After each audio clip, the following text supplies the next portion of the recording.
인사하겠습니다. 새해 복 많이 받으세요.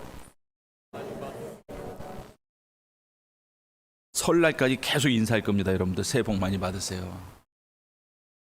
제가 이번에 이제 사택 공사한다고 짐을 뺐다가 한 달 만에 다시 좀 짐을 집어넣지 않았습니까? 그러다 보니까 자연스럽게 짐 정리가 좀 됐습니다. 많은 것들 좀 버리고 그런 일들이 있었는데 짐 정리하다 보니까 지난 앨범을 발견했어요. 우리가 살면서 사진들을 참 많이 찍어요. 근데 찍을 때뿐이지 사실 찍은 사진 항상 그렇게 우리가 찾아보고 그런 일들이 드물지 않습니까? 지금은 사진을 우리가 디지털 카메라, 핸드폰으로 찍기 때문에 다 이게 파일로 저장이 되는데 25년 전, 30년 전 그때까지만 해도 모든 사진은 필름 카메라로 찍고 사진관에 가서 인화를 해가지고 그래서 앨범에 보관했습니다. 그러니까 제가 발견한 앨범은 바로 그런 사진들이 가득 찬 앨범이었습니다. 당연히 최근 사진은 없는 거죠. 제 어린 시절, 제 학창 시절, 또 군대 시절, 또 초임 전도사 시절 그런 사진들이 대부분이었습니다. 짧게는 20년에서 길게는 50년 된 그런 사진들이 그곳에 있었습니다. 근데 옛날 사진을 보면 늘 느끼는 거지만 마음이 참 평안해져요. 삶의 분주한 가운데 정말 정신없이 살다가 그 치열한 삶의 현장에서 옛날 앨범을 이렇게 펼치면서 보다 보면 마음이 포근해집니다. 그러면서 참 이땐 이랬는데 하면서 추억에 젖어듭니다. 잊고 있었던 사건들이 떠오르면서 그러면서 잠시 행복해집니다. 어떤 사진을 보면서는 참 아쉬움을 느낄 때도 있고 또 어떤 사진을 보면서는 미소를 짓기도 합니다. 근데 사진을 보면 특징이 있습니다. 옛날 사진 가운데 화가 나거나 괴로움을 주는 사진은 없더라는 거예요. 왜냐하면 화가 나고 괴로운 순간에는 사진을 우리가 찍지 않았습니다. 또 그런 사진이 있더라도 보관 안 하죠. 그냥 쫙 찢어버리죠. 그래서 우리 앨범에는 항상 좋은 추억만 깃든 그러한 사진으로 가득 차 있습니다. 그래서 앨범을 보면요 마음이 흐뭇해집니다. 근데 여러분들 또 이제 그런 앨범들이 딱 하나씩 있을 터인데 그 옛날 앨범 보면서 혹시 이러한 생각을 해보신 성도님들이 있을지 제가 한번 스스로 제가 여쭐 테니까 스스로 한번 생각을 해보세요. 사진을 보면서 이때 정말 주님의 은혜가 충만했었는데 또 다른 사진 보면서 이 일하면서 내가 너무나도 그때 힘들어가지고 주님께 기도 많이 했었지. 그런 추억들. 또 어떤 사진 보면서 이때 정말 환난의 시간이었는데 주님께서 나를 붙들어 주셨지. 그런 고백이 나오는 그러한 사진들을 가지고 있습니까? 여러분들이 만약에 사진을 보면서 그러한 것들을 떠올릴 수 있다고 한다면 정말 복된 인생이에요. 내가 살아온 그 과거를 우리가 회상하면서 하나님을 함께 떠올릴 수 있는 사람, 정말 복된 인생을 살아오신 겁니다. 저는 정말 그런 인생을 살고 싶어요. 앞으로 10년 있다가 지금 2025년도 2026년도를 바라봤을 때 또 20년 있다가 지금을 바라봤을 때 이때 정말 하나님께 우리에게 은혜를 주셨지. 그러한 추억을 고백할 수 있는 그러한 삶을 살고 싶습니다. 이 사무엘하 22장 44절은 놀라운 구절이에요. 이 한 구절 안에 다윗의 과거와 현재와 미래가 다 담겨 있습니다. 하나님께서 과거에 어떻게 다윗을 이끌어 오셨는지, 주께서 나를 내 백성의 다툼에서 건지시고, 과거입니다. 다윗은 이렇게 과거로 고백하고 있어요. 주께서 나를 건지셨다. 현재를 어떻게 노래하고 있습니까? 나를 모든 민족의 으뜸으로 삼으셨으니, 모든 민족의 으뜸으로 삼으셨다. 우두머리로 삼았다. 이것이 지금 다윗의 현재예요. 다윗의 미래를 어떻게 말하고 있습니까? 내가 알지 못하는 백성이 나를 섬기리이다. 이게 바로 다윗의 미래의 모습입니다. 과거의 구원과 현재의 영광과 미래의 승리를 지금 말하고 있더라는 것입니다. 다윗의 인생을 보면 이게 너무나도 명확해요. 자, 다윗은 다툼과 싸움, 전쟁의 그러한 삶을 살았습니다. 그런데 그 모든 다툼과 전쟁 가운데 하나님께서 다윗을 지키지 않았던 적이 한 번도 없었습니다. 늘 하나님께서 다윗을 지키시고 보호하셨습니다. 그래서 다윗은 자기의 과거를 회상할 때마다 하나님께서 나를 그렇게 돌보셨지, 하나님이 나를 그렇게 구원하셨지, 하나님이 이때 나를 이렇게 인도하셨지 하면서 자기의 과거를 회상할 때마다 기도가 나오고 찬양이 나오는 거예요. 그게 바로 시편입니다. 그게 바로 시편이에요. 먼저 다윗의 과거를 보면 주께서 또 나를 내 백성의 다툼에서 건지시고, 자, 다윗은 외부의 적뿐만이 아니라 내부의 적과도 싸웠습니다. 외적의 침입들, 블레셋과의 치열한 전투가 있었는데 그것 못지않게 내부 사람들과 정말 치열한 싸움이 있었다는 것입니다.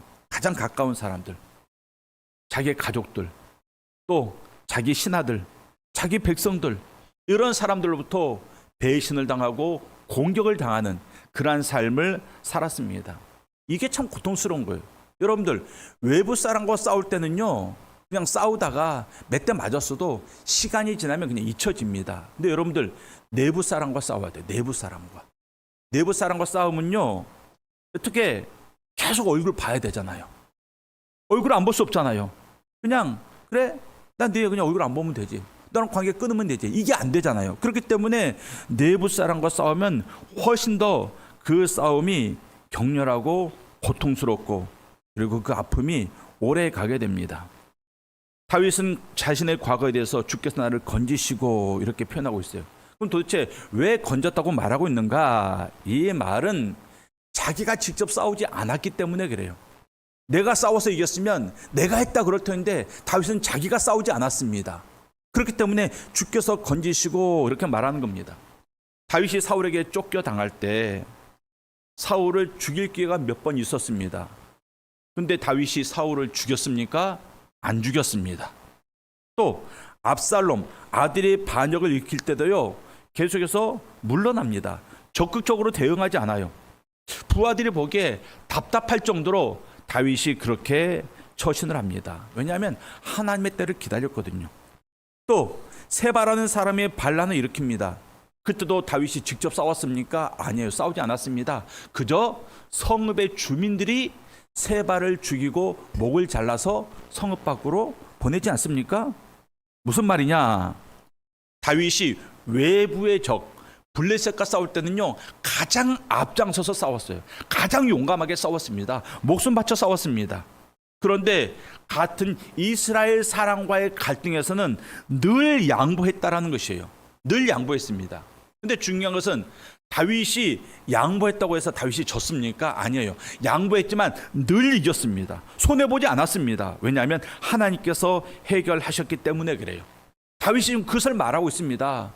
내 삶 가운데 수많은 다툼이 있었지만 하나님께서 친히 해결하셨다.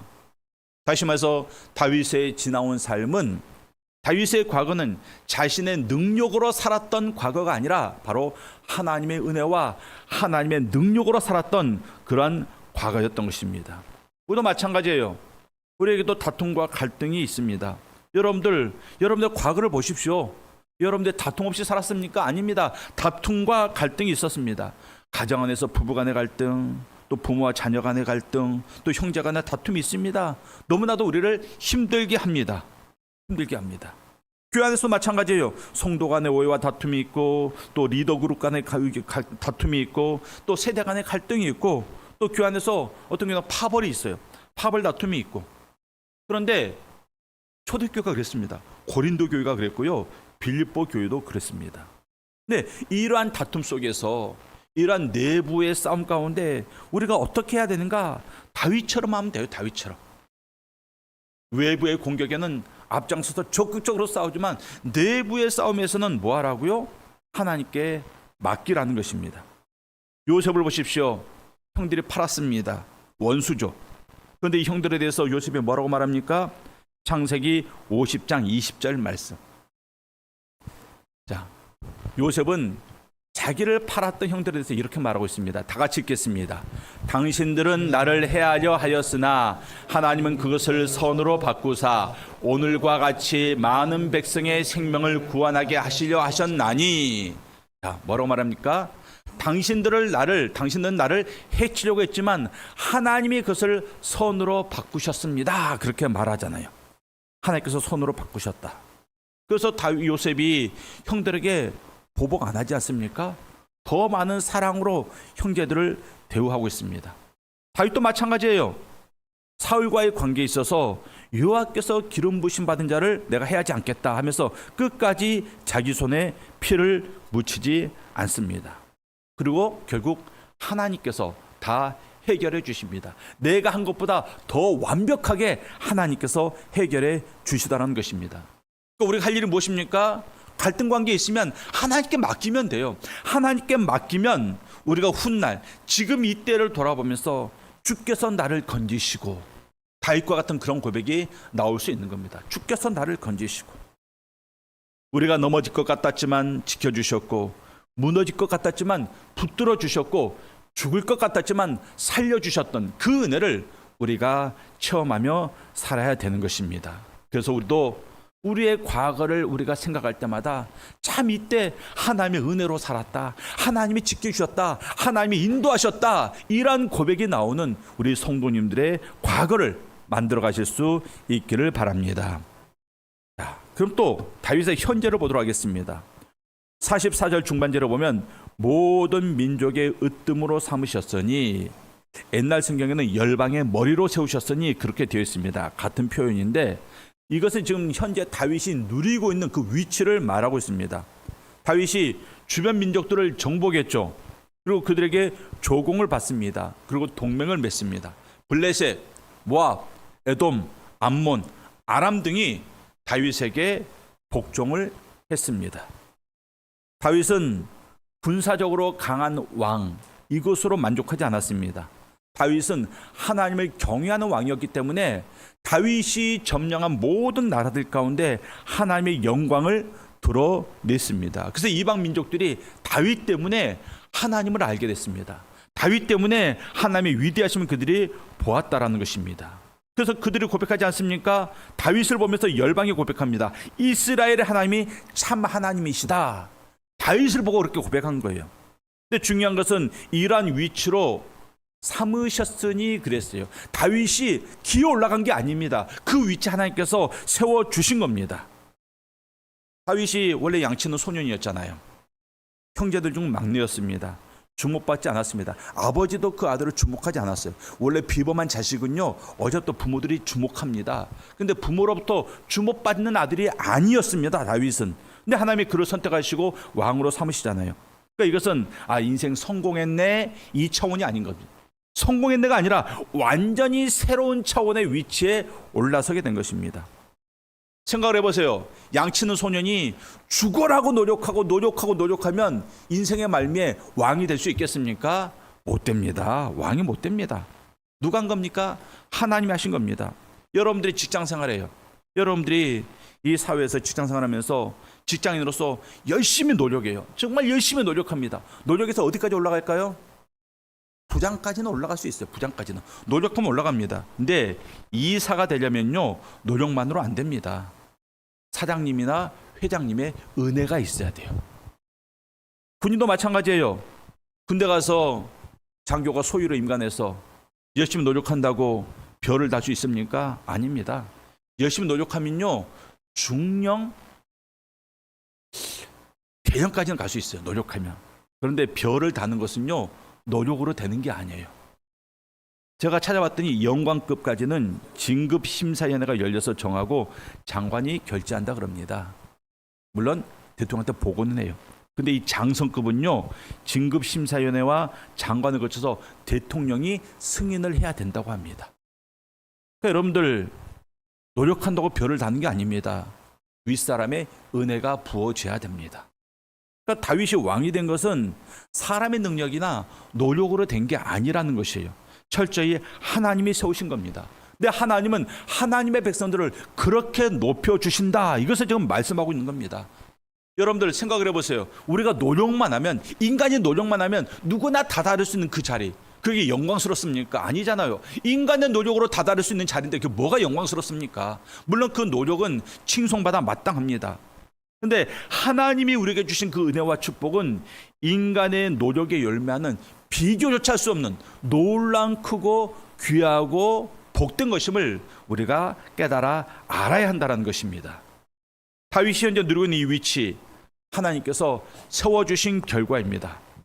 과거의 고난의 고난이 현재 영광으로 바뀐 것이고, 그러니까 다툼과 싸움을 하나님께 맡겼더니 하나님께서 지켜주시고 그 어두운 터널을 지나서 온 민족의 으뜸으로 세워주시더라는 것입니다. 우리 사랑하는 성도님들, 하나님께서 여러분들에게 지금 이때 현재라는 삶을 주셨어요. 여러분들에게 2026년도로 현재를 주셨습니다. 2026년도 하나님께서는 여러분들을 어떻게 하기를 원하십니까? 여러분들을 열방의 으뜸으로, 온 민족의 우두머리로 세우기를 원하고 있다는 것이에요. 그러한 위치에 우리를 세우기를 원하고 있습니다.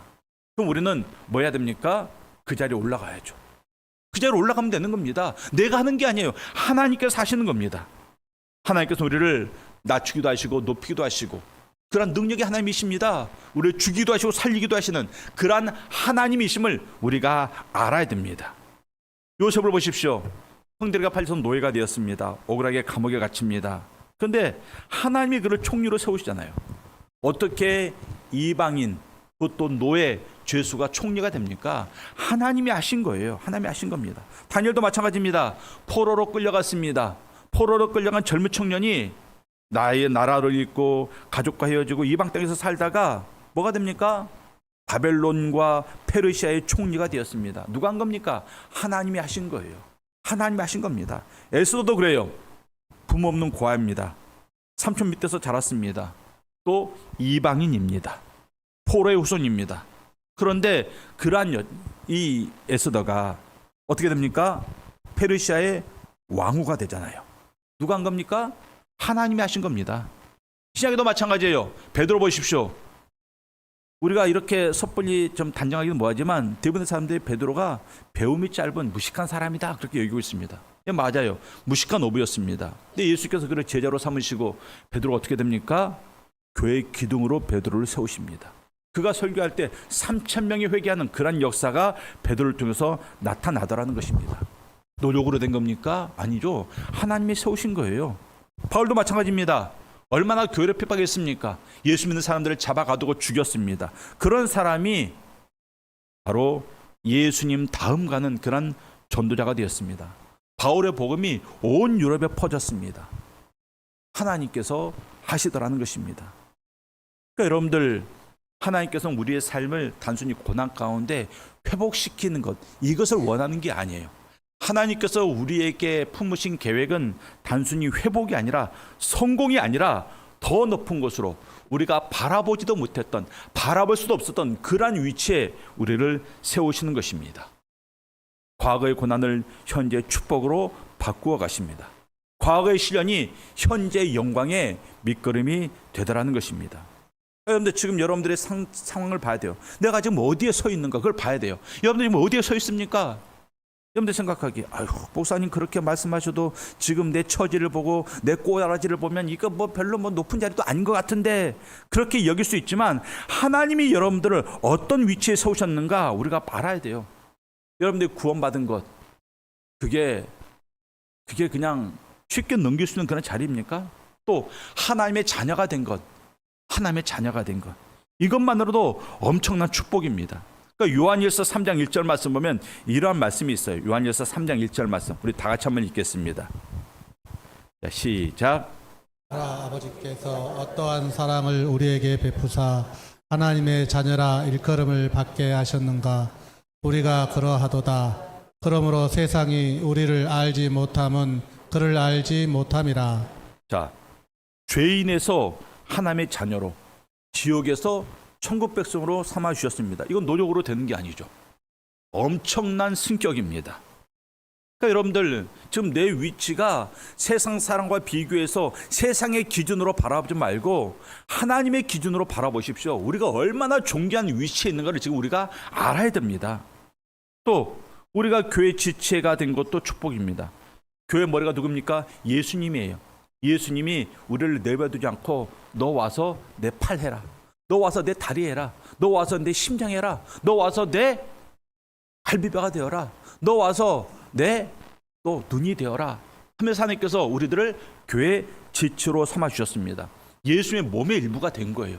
이게 얼마나 큰 축복입니까? 이게 노력으로 되는 겁니까? 이러한 은혜를 지금 우리가 받아 누리고 있습니다. 그러므로 우리는 교회 안에서 어떤 직분을 받았다고 교만해서도 안 되고, 또 이 직분을 소홀히 해서도 안 됩니다. 하나님께서 여러분들 교회의 일원이 되게 함으로 말미암아 온 우주 만물의 으뜸으로 세우신 것입니다. 항상 내 위치를 알아야 돼요. 내 정체성을 알아야 됩니다. 내가 누구인가를 믿음 안에서 발견하는, 그래서 내가 지금 최고의 위치에 서 있고 최고의 위치에 서서 어떻게 살아야 되는가를 우리들이 늘 깨달아 알고 또 그대로 순종하는 성도님들 다 되실 수 있기를 바랍니다. 마지막으로 우리의 미래를 보도록 하겠습니다. 우리의 미래 44절 하반절을 보면 내가 알지 못하는 백성이 나를 섬기리이다 이렇게 말하고 있어요. 내가 알지 못하는 백성이 나를 섬긴다. 우리의 미래입니다. 자, 내가 알지 못하는 백성은 다윗이 직접 만나지 않은 백성들을 말해요. 다윗이 주변의 여러 민족들과 전쟁하라고 그들을 정복했지만 더 멀리 있는 다른 나라들은 다윗이 보지 못했습니다. 그러니까 예를 들어서 다윗이 그 당시 우리 한반도 땅에 한민족들을 만났을까요? 안 만났습니다. 멀리 떨어져 있는 민족들, 직접 관계를 맺지 않은 민족들을 의미합니다. 또 두 번째, 미래 세대를 의미합니다. 다윗의 살아생전이 아니라 다윗이 죽은 다음에 저 먼 훗날 그 후세대의 사람들, 그들이 뭐 한다고요? 내가 알지도 못한 백성들이 나를 섬기리이다. 다윗을 섬긴다 말하고 있습니다. 어떻게 그들이 다윗을 섬길 수 있습니까? 이것은 다윗의 자손으로 오신 예수 그리스도 메시아를 통해서 이 예언이 성취가 됩니다. 그래서 다윗의 자손 예수여 하면서 온 민족이 복음을 받고 우리도 그 예수를 믿고 다윗의 이름을 알고 있지 않습니까? 예수님을 다윗의 자손으로 우리가 인정하고 있잖아요. 이것이 바로 모든 백성이, 나를 알지 못하는 백성이 나를 섬기리이다, 이 말씀이 예언이 이루어진 것입니다. 섬기리이다, 이 말씀은 확신을 나타냅니다. 섬길 것이다가 아니라 반드시 섬기게 될 것이다, 이 확신을 말하는 것입니다. 하나님께서 우리에게 약속하셨습니다. 모든 민족들이 다윗을 섬기는 것처럼 앞으로 우리의 미래는 어떻게 된다고요? 우리가 알지도 못했던 사람들이 우리를 섬기게 되는 그러한 놀라운 일이 일어날 것이다, 이것을 우리에게 약속하고 있습니다. 구체적으로 요한계시록에서 우리를 예수 그리스도와 함께 왕노릇한다 말하고 있습니다. 왕노릇한다. 우리의 미래 모습이 그래요. 그리고 그 미래의 모습은 그냥 재림의 순간에 뚝딱 갑자기 이루어지는 게 아니라 지금서부터 우리가 주님의 은혜 가운데 그러한 삶을 살아가게 되는 겁니다. 내일도 미래잖아요. 한 달 후도 미래잖아요. 그 미래 하나님께서 우리에게 어떤 일을 예비하셨다고요? 모든 민족들이 우리를 섬기리이다. 우리 사랑하는 성도님들, 그러니까 우리의 삶을 어떻게 살아야 되겠습니까? 잘 살아야죠. 오직 믿음으로 살아야죠. 은혜로 살아야죠. 내 힘으로 단 게 아니라 이 모든 것을 하나님께서 이루어 가시니까 하나님을 의지하면서 하나님의 뜻대로 우리가 살아야 됩니다. 이 과거와 미래와 현재는 다 하나로 연결이 되어 있습니다. 예수 그리스도로 연결이 되어 있습니다. 우리의 과거를 보십시오. 예수님의 구원이 임했던 과거, 예수님과 동행하며 살아가는 현재, 그리고 예수의 재림에 따른 최후의 승리, 연쇄작용으로 이루어지는 거예요. 내가 하는 게 아니라 예수 안에서 하나님께서 그렇게 하시는 겁니다. 우리 사는 성도님들, 우리의 과거를 바라보면서 주님의 구원의 은혜를 우리가 헤아리고 추억할 수 있기를 바랍니다. 그리고 지금 현재 주님과 동행하시기 바랍니다. 열심히 말씀을 보고 말씀에 순종하고 그리스도의 영, 성령께서 이끄신 대로 우리가 나아갈 수 있기를 바랍니다. 그리고 미래, 역시 미래를 위해서 여러분들 이 소망 안에서 기도하시기 바랍니다. 주님의 이름으로 기도하며 나가면 이 성경이 말씀하신 그대로 우리의 삶 가운데 이루어지고 우리의 미래는 더 없는 영광으로 이루어지게 될 것입니다. 이러한 소망 안에서 우리 성도님들이 2026년도를 살아가고 또 지난 시절들을 추억하면서 오늘 이 시간 우리에게 주어진 그 모든 사명 가운데 직분 가운데 충성함으로 나아가는 우리 성도님들이 다 되시기를 주님의 이름으로 축원합니다. 기도하겠습니다. 하나님 아버지, 다윗은 자신의 과거와 현재와 미래가 하나님의 은혜 가운데 이루어졌음을 고백하고 있습니다. 하나님께서 구원하셨고 하나님의 나를 가장 높은 자리에 올리셨고 그리고 모든 민족들이 나를 섬기게 될 것이다 라는 미래를 다윗은 노래했습니다. 역시 동일하게도 우리의 과거와 현재와 미래도 하나님께서 붙잡아 가시고 하나님께서 이루어 가심을 저희들이 깨닫습니다. 우리가 예수 안에서 하나님께서 친히 만들어가는 그러한 인생을 살게 되었사오니 하나님, 우리가 우리의 과거를 생각할 때마다 주님의 구원의 은혜를 감사하게 하시고 현재 주어진 삶 가운데 주님과 동행하면서 승리하게 하시고, 그리고 우리의 미래는 영광스러운 그러한 미래를 우리 주님과 더불어 만들어가는 복된 성도들 다 됨으로 말미암아 2026년도가 그 어느 때보다 하나님 영광스럽고 복되고 강건하고 보배로운 그러한 한 해가 될 수 있도록 주께서 도우시고 인도하여 주시옵소서. 감사합니다. 예수님 이름으로 기도합니다. 아멘.